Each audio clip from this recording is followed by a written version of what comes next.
why would you like to come to Penang?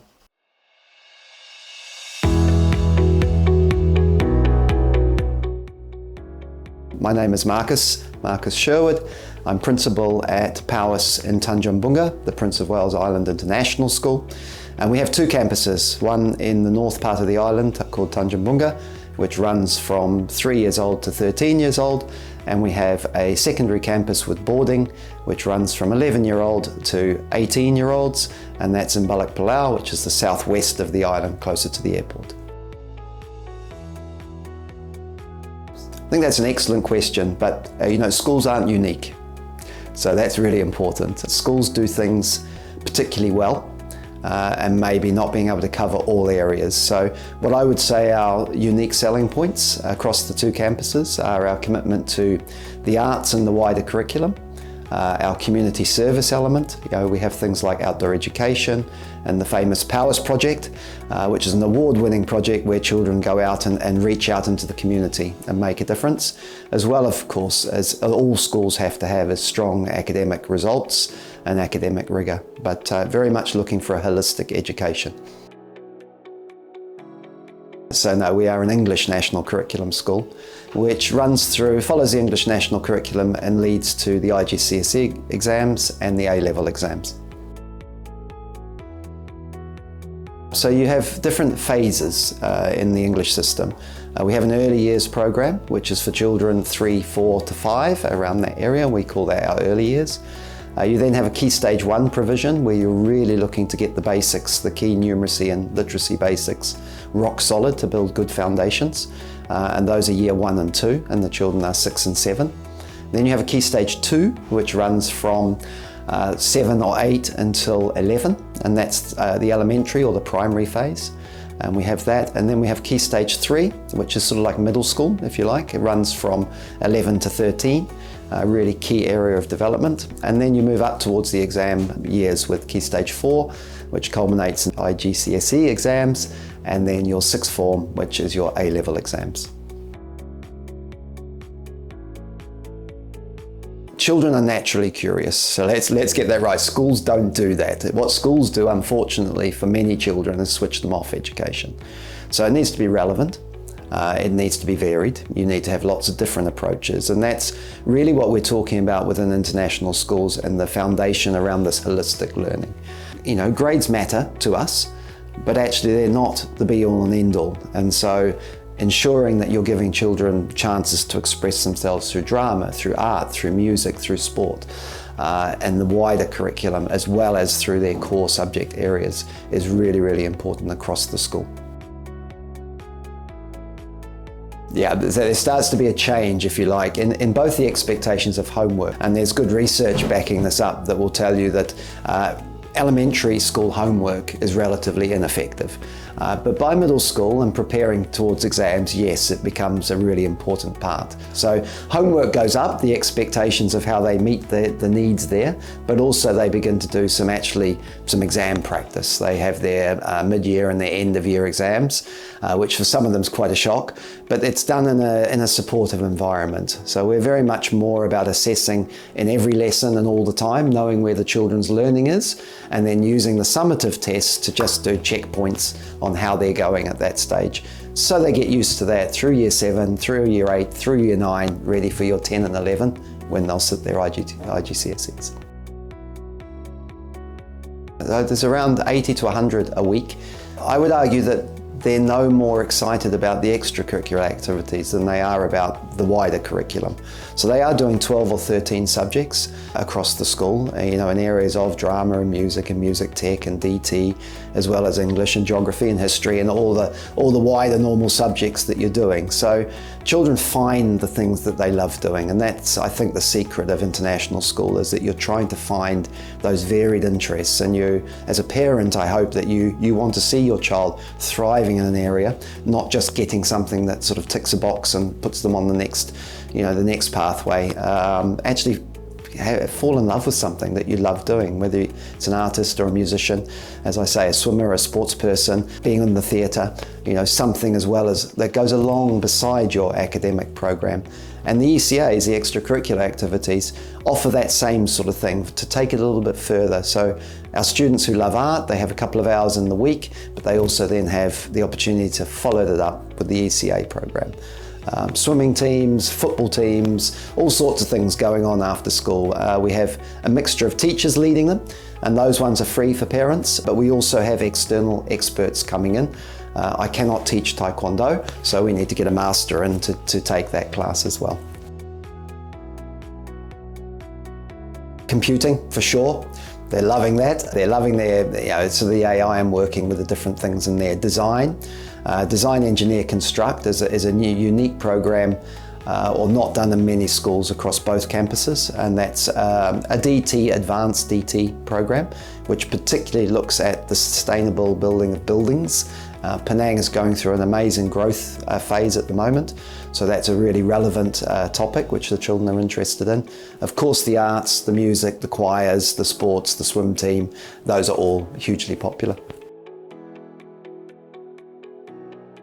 Yeah, so Balik Palau is a fabulous school. It's in a very quiet part of Penang, so it's got lots of land, superb sort of classrooms, science labs, things like that.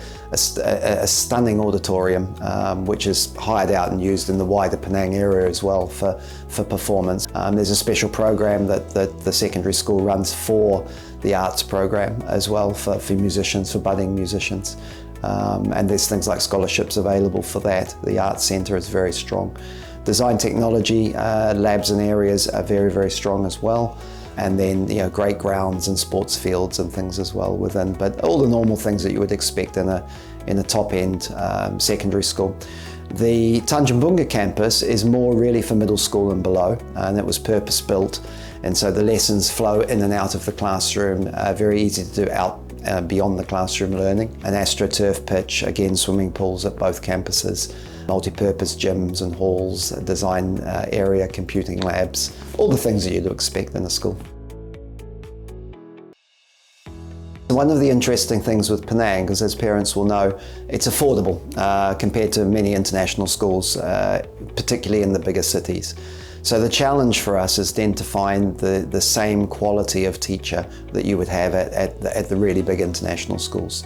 Having worked here in Seoul and also being very aware of maybe what's in Shanghai, Singapore, KL, I think that I've got the experience to be able to pick out the right fits. And that is right for families, for parents coming in, bringing their children in, as well as for my teachers as well. So most of our teachers, I think 96% of our teachers in the classroom, expatriate at the moment. But in areas of specialisms, of course, we have some brilliant Malaysian teachers. My chorister, for instance, is a Malaysian. My swim teacher is a Malaysian. And I have Malaysian teachers in different places, but our classroom in Tanjung Bunga is predominantly expatriate.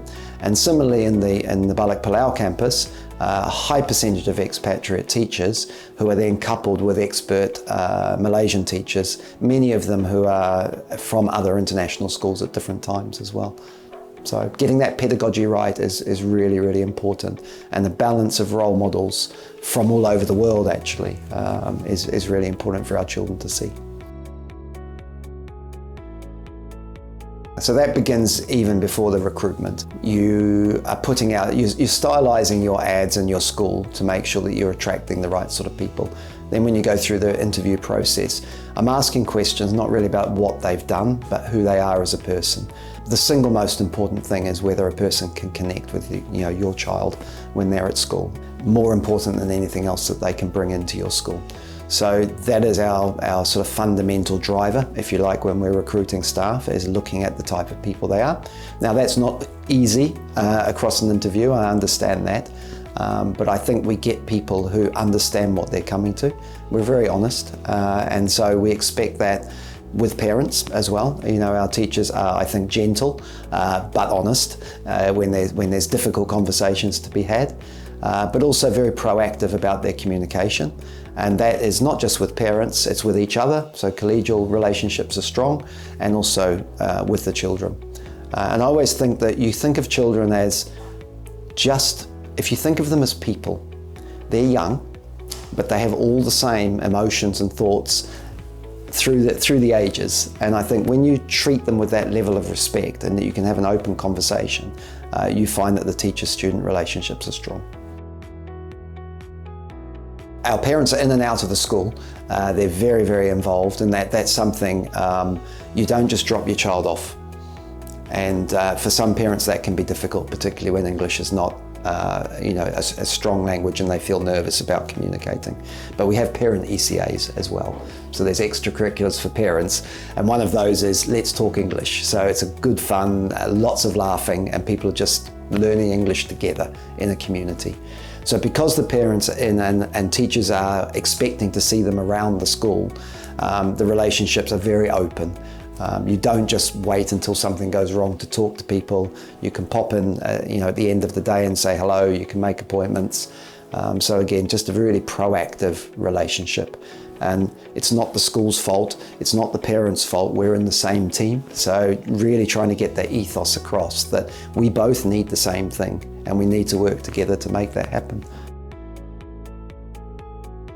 So if you're coming into Balik Palau, and you have very limited English at year 7, year 8, year 9, you will go into an intensive EAL program, which will take you out of the English heavy subjects like English, history, geography initially. You will still attend maths with your translator.